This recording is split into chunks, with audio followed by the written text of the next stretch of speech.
food. Buy it with thought, cook it with care, use less wheat and meat, buy local foods, serve just enough, use what's left, don't waste it. My wife Christiana bought that sign over 10 years ago and hung it in the kitchen in one of our first ever apartments. Never has that sign meant more to me than it's meant in the last few weeks. I love cooking, and over the last month, I've taken what I've known about cooking and sort of reinvented it to make sure that I'm following these 6 guidelines. So today, I'm going to share a little bit of what I know. I'm no expert, but I'm a decent cook. Welcome to my kitchen. Let's get started. Hey there, and welcome back to my kitchen. This is Jim, and I had such a good time filming this video yesterday that we're going to give it another go today. Today what I'm going to do is I'm going to prep something now for a dinner I'm going to make later. And what I'm going to prep now is my gluten-free crispy chicken. This is a staple in our house. We choose to eat a almost entirely gluten and dairy-free diet. It is a choice. It's not a celiac thing. I know a lot of people have to eat that way, but going back to a cleanse that I did a couple years back, I've pretty much continued staying almost entirely gluten and dairy free with a few exceptions along the way. But the thing is you can do this without the gluten-free products, and I'll just sort of tell you where to sub those in. So what I'm going to do today is I'm actually going to crust some chicken breast in gluten-free breadcrumbs to get them ready to saute later.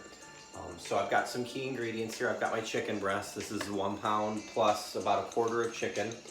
I've got some all-purpose baking flour. This is gluten-free flour. If you're not gluten-free, you don't have to use gluten-free flour. This is one of my favorite ingredients on the planet. These are Ian's gluten-free brown rice panko breadcrumbs. They're light, they make things crispy, they're flavorful. You can get them for about $4 a bag at a specialty grocery store like Whole Foods. And again, if you don't want to do that, you can just use panko. I've got some Bob's Red Mill rice flour, which is a lighter flour. That's good for the first coating before the egg wash. I've got my eggs with almond milk because it's dairy free for my egg wash. And I've got a seasoning blend. Yesterday I was using Joe's steak seasoning. Today I'm using the Chef's Miracle Blend, which is something I get from my brother-in-law's mom. David's mom, Linda, gives us this for Christmas every year. And I use this for chicken and fish because it's a lighter seasoning.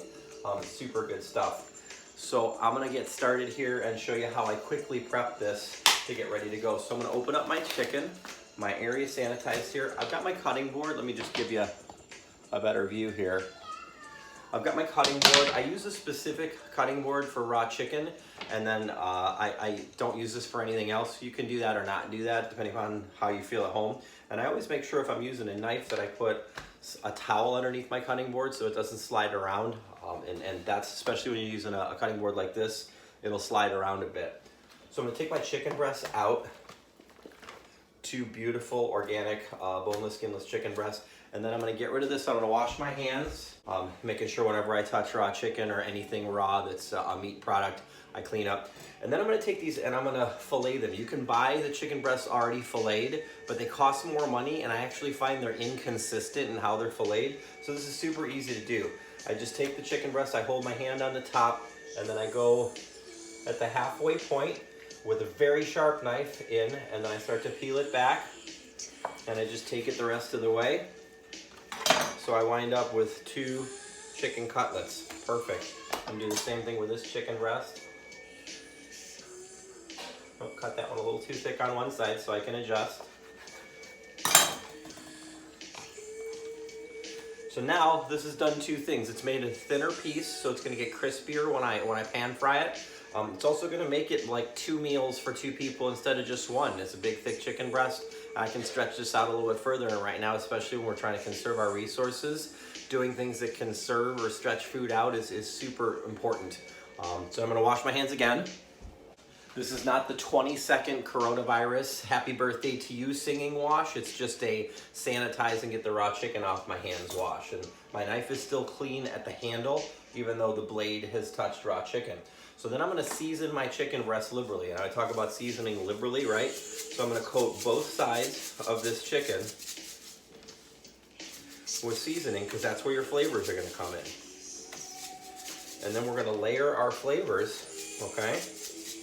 because we've also seasoned our breadcrumbs, we've seasoned our seasoned flour, and we're seasoning our egg wash. So everything is going to be ready to go as we re-season at every layer. So now it's a 3-part process. I go flour, egg wash, breadcrumbs. Right? I just touched this with my chicken hand, so now I gotta remember to sanitize that too. I don't do this stuff when I'm not filming, so clearly I have to be a little bit more conscious, a little bit more careful. And the last thing is my secret ingredient for today, because this is gonna turn itself into chicken Parmigiana later tonight, but since we don't do dairy, there is no Parmigiana. Okay, we'll rinse this hand off really quick. Now we do some sheep's milk cheese and goat's milk cheese, so if I had some good manchego, I put some shredded manchego in my breadcrumbs to make it Parmigiana style, but I'm gonna use nutritional yeast today. Bang! Nutritional yeast is a great cheese substitute. It brings a cheesy flavor to things with no dairy. You can use it on pasta, you can use it in sauces, so a little bit of that in here. And then one other thing, I'm gonna take a little lemon zest and put it into the breadcrumbs, because it just brings a little wake up to the flavor. Not so much that it's gonna be like a pronounced lemon flavor, but just enough to make the flavor pop. And you won't even understand what it is that's making it pop, but it's there, trust me. So then this is super simple. I take 1 chicken cutlet, I dredge it in this super light rice flour, right? I'm gonna just go ahead and do 2 of them right now, so they're all ready to go into the egg wash. Okay, I start with the biggest piece first because that's going to consume the majority of the breadcrumbs, right? And it's just a flip, flip, flip. Get it coated. Doesn't have to be like a thick coating. It's got that beautiful egg wash, so it's holding it really well. Same thing with the second one. In, flip, coat. And when we're conserving our resources here, I'm only putting how many breadcrumbs into this pan that I think I'm actually gonna need. And I can always add a little bit more. In the past, what I do is I dump a whole bunch in there and then I throw out what I didn't use. But I don't wanna do that right now. In fact, I was questioning whether or not it was appropriate to make a cooking video series right now, because I haven't even been posting like food videos online that much for the first few weeks of this. So I was like, well, some people can't get food right now. But what I'm looking to do here is just kind of show how you can work with what you got, right? If you don't have chicken in the house, you can use eggplant. If you don't have eggplant in the house, you can use fish. You can make anything like this in this crispy fashion. And I use this also for like nut crusted fish, so I'll follow the same preparation, and all I'll do to change it is I'll pulverize some almonds and mix it with the panko and make a delicious nut crusted gluten-free fish. Lots of options. Okay, so I've got all 4 pieces of this all ready to go. Now I'm gonna rinse my hands again. This is gonna be a good wash. So you see I've got, and this really turns out to look like a lot of food, doesn't it? So you get those 2 chicken breasts. This could easily feed 4 people now when you're gonna serve it with a side dish and some pasta after it's chicken Parmesan. So then the most important step, it's gonna go into the fridge for an hour or 2, because this is gonna dry out completely. It's not gonna be covered because I want it to dry out. And then when I take it to the fry pan later tonight, it's gonna crisp up super nice and golden brown and be a beautiful base for our chicken Parmesan. So we'll be back later tonight to put that together. And thanks for coming in and joining me in my kitchen for my famous classic gluten-free crispy chicken breast. See you later. Hey there, welcome to my kitchen.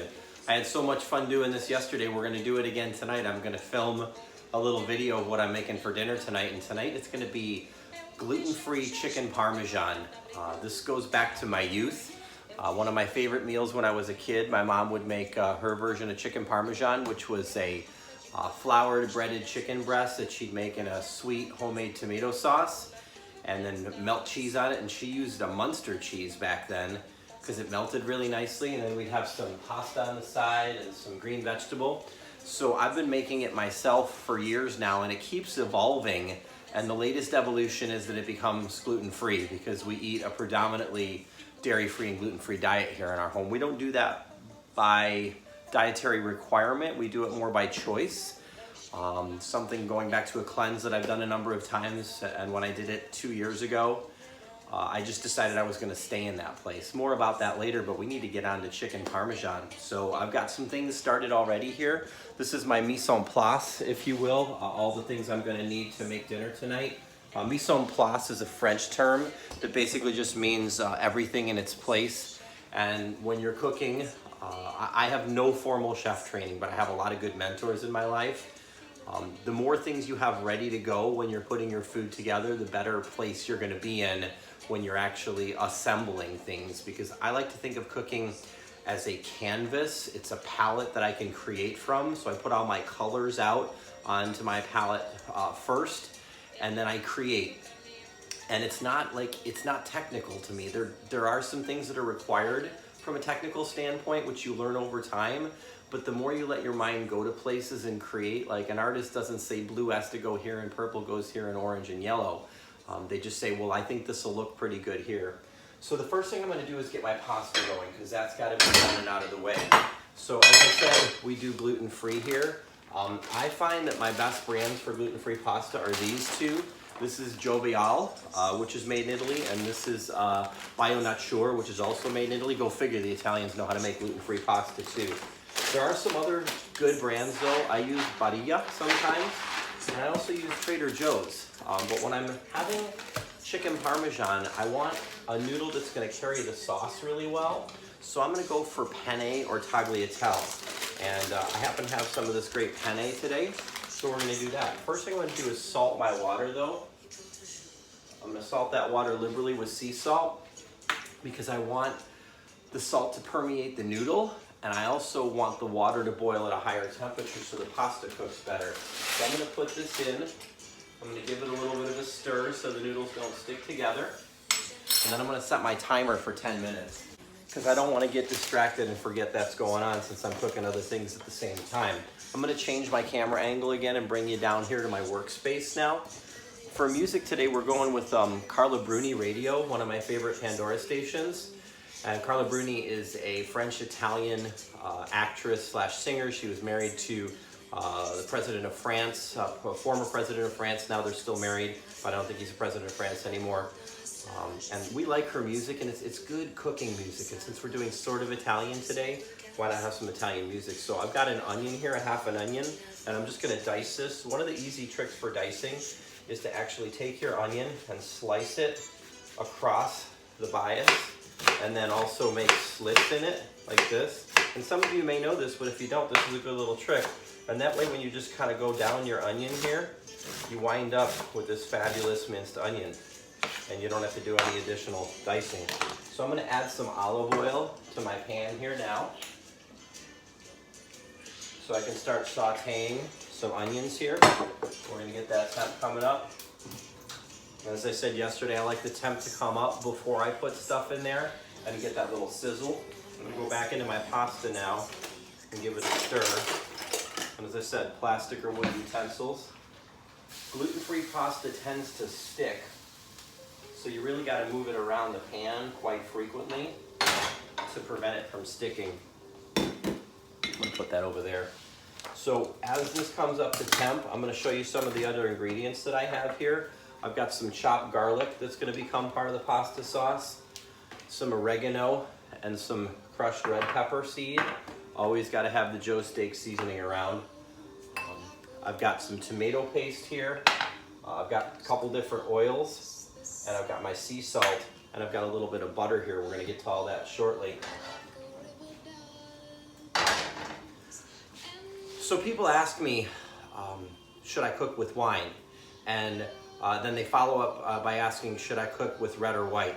And my answer to that is yes. You should cook with wine, and you should cook with both red and white. And in most dishes, you're gonna know which one to use. For me, when it comes to red pasta sauces, I go red wine if I'm gonna do a heavier sauce, like a meat sauce or a bolognese style sauce, and I'm gonna do a white wine if it's a lighter sauce that I'm doing with chicken or fish. Today I'm actually gonna use both though, and I'm gonna use wines that I would drink.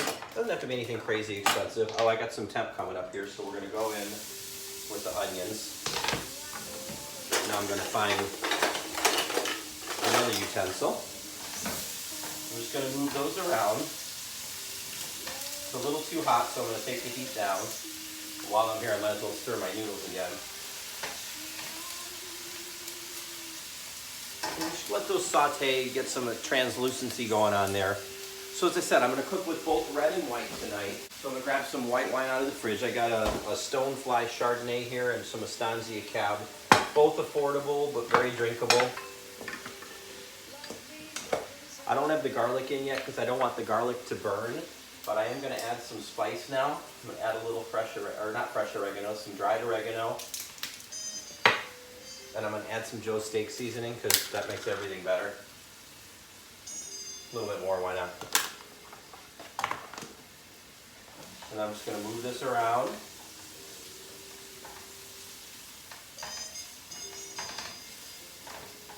Smells good already. Get that oregano coming out. So what I'm doing here is I'm getting ready to jack up my jarred pasta sauce. So I could make a sauce from scratch, but honestly, most of my cooking I do at home after work, and I don't always have time to do that. I do have the time right now, but I just didn't feel like doing it today. So I like a couple different jarred sauces. Newman's is great.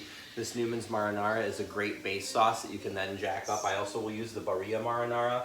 My favorite is Rao's, R-A-O-S, but it's really expensive. It's like 10 bucks a jar. I'll buy it when it's on sale, but I don't always see it on sale. So what I'm gonna do now that I've got the onion sort of going translucent, so I'm gonna add in a little garlic, just for a minute.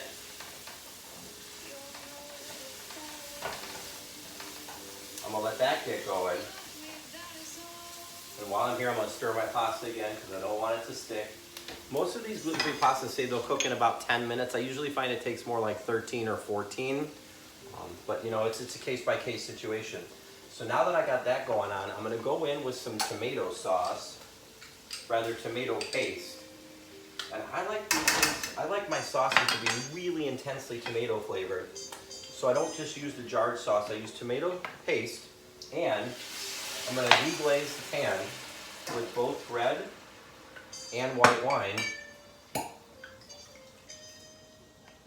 And then I'm gonna come in here with a whisk, and I'm gonna start to break up this tomato paste. And the nice thing is this is gonna kind of like jack the flavor of the jarred sauce up. It's also gonna give it some nice depth of flavor because of the wine. If I just added the wine to the jarred pasta sauce, it would be too thin. So by adding a few more veggies, and by adding some paste, see, I get this to a nice consistency now. You see it's all broken up, it's all spread out. And now what I can do is bring in that heat from the red pepper seeds. Then I can bring in my jarred sauce. Okay? And then a little trick that I always use, because I don't want to waste anything, especially right now, is I'll add a little water or chicken stock or wine, because you can always put more wine in, to the jar, and I'll shake it up. And you see that brings everything off the sides. No waste, it's perfect. Okay, so I'm gonna bring this back in and whisk it. And since this is a jarred sauce, it's already mostly fully flavored, so this doesn't really have to cook that long. This can be a quick and easy dinner.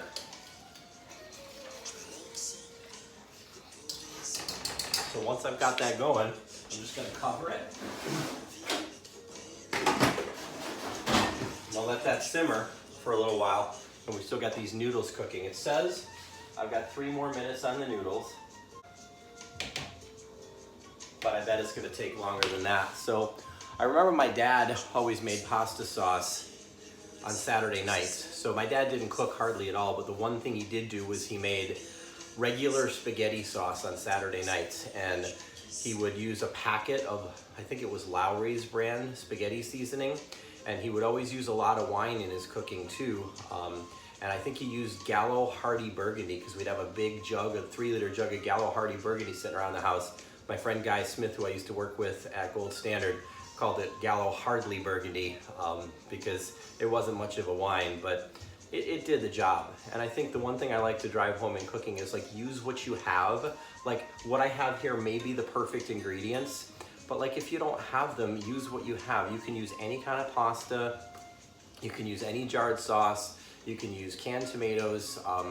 Just let your mind be open to all the possibilities of what you can create. If you're sitting at home saying, well, that's nice, Jim, but I don't have any of those ingredients, right? You can do this without meat. You can use zucchini. You can use eggplant, and I'll show you in my other video that I made earlier about how to prepare for crispy chicken, how to do that. So we're gonna get to the crispy chicken in just a minute or two, but I'm gonna go back here and stir up my pasta noodles, and we're down to a minute, but I can tell you right now, it's gonna take longer than that.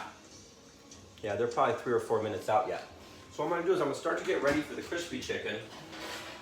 And this is gonna be my next pan, okay? And this is my beautiful Martha Stewart cast iron skillet pan, which I use for lots of things, but I love to use it for pan frying. So I don't have to cover this chicken in oil to get it to cook, okay?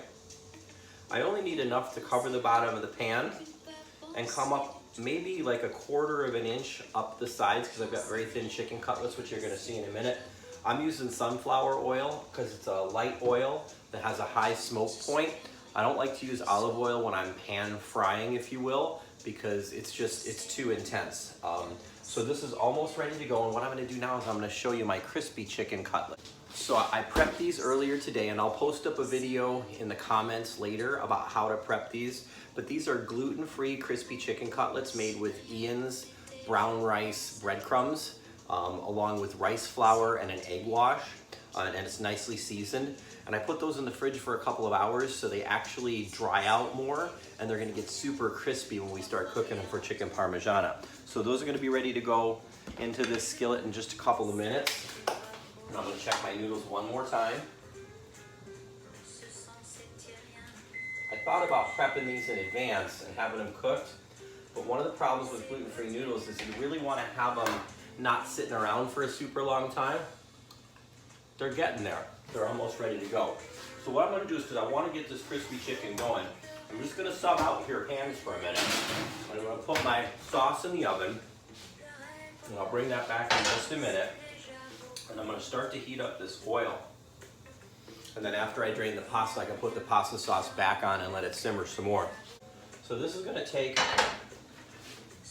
about 2 minutes to get up to the heat that I want to use for frying. And while I'm at it, you know, if I've got all this wine around, I might as well drink some while I'm cooking. I'm not doing this for a career. Well, not yet anyways. So who was it? This is a famous Cajun chef that used to have a TV show. I think his name was Justin Wilson, the Cajun cook. And he had this awesome thick Cajun accent. I used to watch it long before Food Network existed, because I loved watching cooking shows when I was a kid. And that was the Galloping Gourmet, and he'd always say, I like a little wine with my cooking. Sometimes I even put some in the food.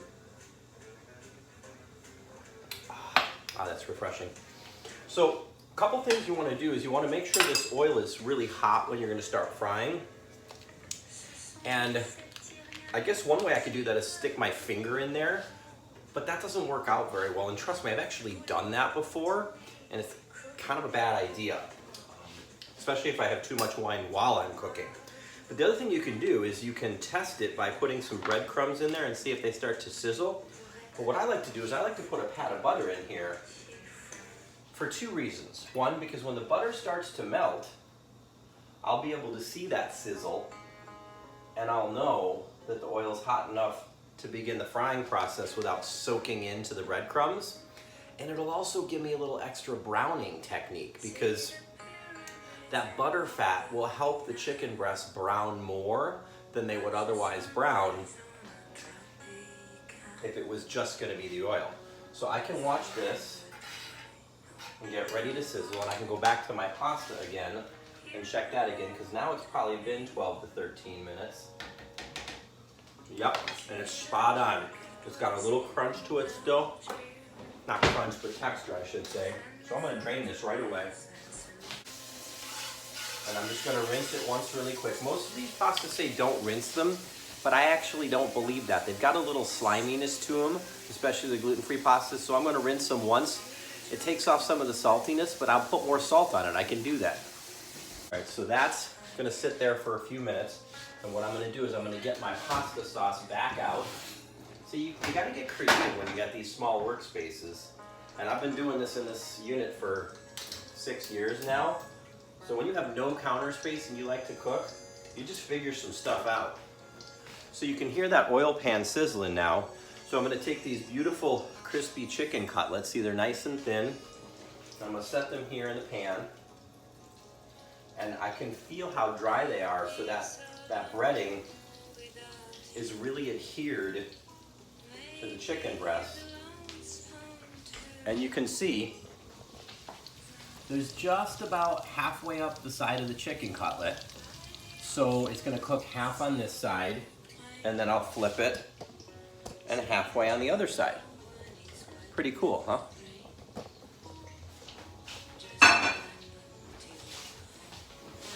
So these take about 7-8 minutes usually. They're super thin, because I filleted them at home. Have a sip of wine again. Well, I think I hear Miss Emma coming out of the bathroom after bath time, so we may or may not get a visitor here in a unicorn towel. Oh, naked baby crashing the video. Uh-oh. It's okay. Hi, Emma. But we don't want to post. No, Dada's cooking. Can we cover you up and come and say hi to everybody? Here's my little helper, my little sous chef. 2 sous chefs for Yeah, the price my of sous 1. chef and my little sous chef just coming out of her bath with her unicorn towel. She's not big into co-starring right now. She likes to be on camera on her own time, but not on request. So I've got these plastic tipped tongs, which are really good for these cast iron skillets. And once I get it in there, I just want to move it around a little bit to make sure it's not sticking. And my sauce is starting to simmer here. A little bit too high, so I'm going to turn it down. So people will say like, well, when your noodles are done, should you put butter or oil on them so they don't stick together? And my answer to that is definitively no.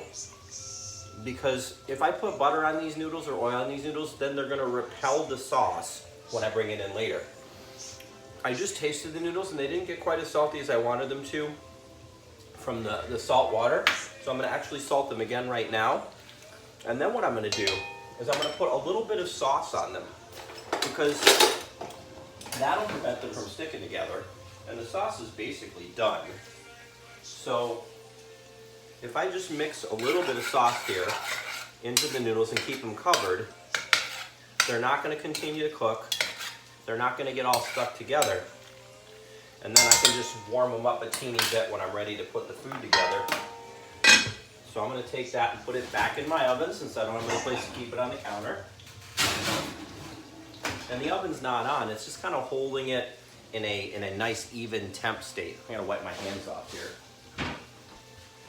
So this video is substantially longer than my previous videos, but this is my previous, I sound like I've been doing this forever, than my other video, but this is a longer prep time, and I realize I don't got anything else to do tonight on my schedule, so it doesn't matter how long this takes me. So these are starting to go. I can kind of tell that they're getting a little bit crispy on the bottom, but they still have a ways to go. Since the center of my pan gets hotter than the outsides of the pan, sometimes what I'll do is I'll just take them halfway through this first side and I'll turn them so the part that was on the outside moves more to the inside, and the part that was on the inside moves more to the outside, and that'll ensure I get even cooking. I'm gonna bring the temperature up just a little bit because it seems to me that it's not quite hot enough. So you're probably wondering, well, if you're doing chicken Parmesan, but you don't do dairy, what makes it Parmesan? And so there's 2 things. In my video about the crispy chicken, which I'll post later, I noted that I use nutritional yeast as opposed to cheese in that. Normally I would put some Reggiano Parmesan into the breadcrumbs, but I use nutritional yeast because it gives a similar flavor. And then for the cheese on top, I'm going to use this Daiya provolone slices. So this is a super good product. All of Daiya products are really good, the dairy-free cheeses, but the provolone in particular is exceptional. Now, if you're not cooking dairy-free and gluten-free, like I said, use regular panko breadcrumbs, use regular noodles, use regular cheese. If you are using regular cheese, I recommend that you use provolone over mozzarella, because mozzarella gets stringy when you put it into a melting situation on top of stuff with hot sauce on it, and provolone holds more texture. So especially like an aged provolone cheese, spend an extra $1 or $2 to get the good quality aged provolone. It's a super big winner. So let's see how these chicken breasts are doing now. I'm gonna look to see if they've got some brownness on the underside, and they're getting there, but they're not quite there yet. So we're gonna let them keep going. And what I'm gonna do is I'm gonna set up a tray to take the oil or drain them off. So I'm gonna go grab a sheet pan. I didn't have this mise en place, so shame on me. And I'm just gonna put some paper towel on here. One of the things we're doing during this coronavirus isolation period is significantly reducing our paper product usage. I used to use 2 to 3 rolls of paper towel a week. I now use 1 roll every 2 weeks. Wow, good for us for using less paper, but there are some things you absolutely need to use it for, and this is one of those applications. So I'm actually splurging and using 3 partial sheets of paper towel here, and I'm just gonna have to accept that that's okay. We're gonna set this aside on Emma's high chair tray, which is also, see, this is also part of my kitchen space here. Emma's high chair tray is often part of my counter space while I'm cooking, as is our freezer here. Oh, look who's back. Hi, Emma. Are you all ready for bed now? Mm-hmm. Who's your friends? Who do you got with you? Is that the lamb? And the kitty cat? Can you say hi, everybody? No. Not today. All right, so I think it's probably time to turn the chicken. Yeah, that's nice and brown now.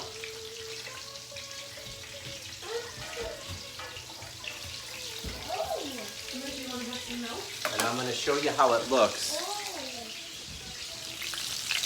See how nice and golden those are on the side that already cooked? So the second side is actually going to take significantly less time. It's probably going to take just 2, maybe 3 minutes, because the heat already came up into the underside of the chicken breast. I'm actually going to turn my sauce off now because I see it simmered really well.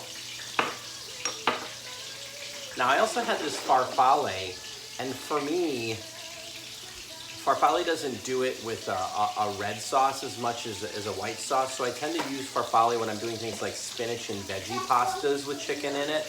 When I'm doing a red sauce, I like to use more like a penne or a long noodle, ideally a tagliatelle or a fettuccine. So this is going to go for about another minute. And it doesn't have to really even be fully cooked because it's going to go into the sauce and finish in the sauce. But it does need to be crispy on both sides so it doesn't absorb all the sauce and the breading doesn't fall off.